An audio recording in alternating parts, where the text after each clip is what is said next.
Dear learners, previously we have seen about conventional states of matters, that is your solid, liquid and gases. Today we will deal with liquid complexes.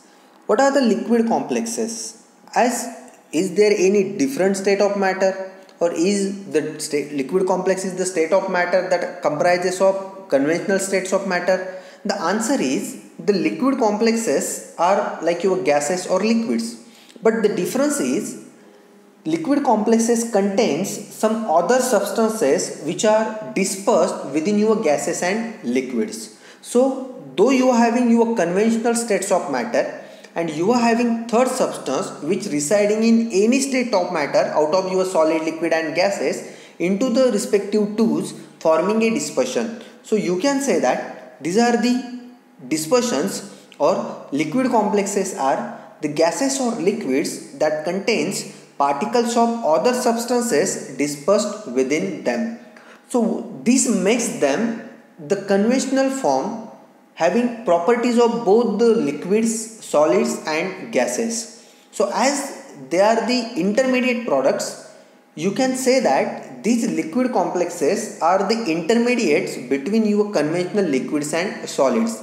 They are behaving like your liquid and they are behaving like your solids as well. As like your conventional solids and liquids, these liquid complexes are also made up of atoms and molecules. But this composition of atom or molecule in your liquid complex is at the very smallest scales.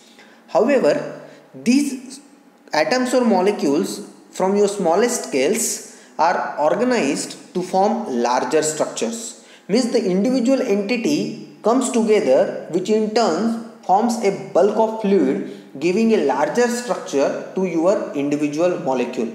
So if you are dealing with that molecule, then it's not only about their chemical constituents. So when it comes about your liquid complexes, apart from your chemical constituent, you do have to focus on their intermediate scale of organization, means their arrangement of individual atom or molecule within that structure.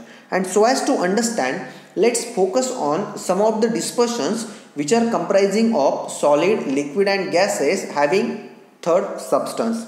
The first one is on your display is about your solid liquid complex. So this is nothing but your suspension, or you can say that the display material on your display is a solution of macromolecules such as your polymers. So the solid material is dispersed into the liquid material and so as to form a suspension. So this suspension will be termed as your liquid complex. The next one is associated with your solid and gas. When you are forming a granule so as to form any solid form, so there are the chances of entrapment of gas. So when you are specifically dealing on the solid and gas composition and you are observing that granule under your microscope, so you can have a diagram as on your display for the solid gas complex. The next one that deals with your liquid gas complex. We are referring them generally as a foam. So when it comes about liquid gas complex, you are having liquid and gas forming a two-phase mixture, which on the larger node as accumulation converts into a cellular foam. In the same way, when you are dealing with liquid-liquid complex like your emulsions, then you will have one liquid entrapped into the second liquid. Means that is nothing but the dispersion of liquid along with your another substance that is residing in the liquid state of matter. So as you are deciding, the complex is formed by means of addition of solid or liquid, or you may have gas into your solid, or you can have liquid along with gas, or two liquids forming a dispersion. So these are the your dispersions, or you can refer them as a liquid complexes.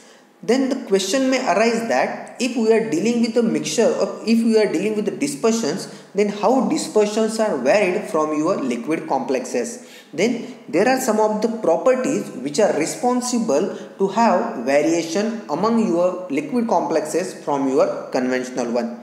The first thing or the property of liquid complexes are they are inherently disordered.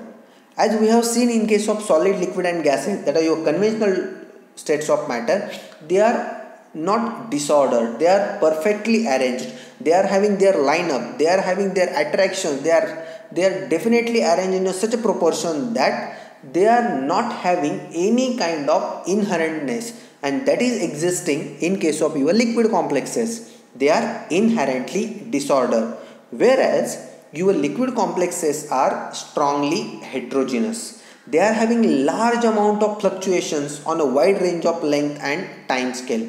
As you are applying stress, as you are applying strain, they will have geometrical constraints between them, and that will result into coexisting imposing. So these liquid complexes exhibits unusual mechanical responses because of application of stress or strain. They will have geometrical variations, they will have fluctuations so as to govern like solid like properties, or they may behave like your liquids. So as the depending on application of stress or strain, their behavior is like your fluid complex. They will generate a kind of fluidity. So the important property associated with them is they are having transition between solid like or fluid like behavior as your fluctuations. So this was about liquid complexes. Thank you.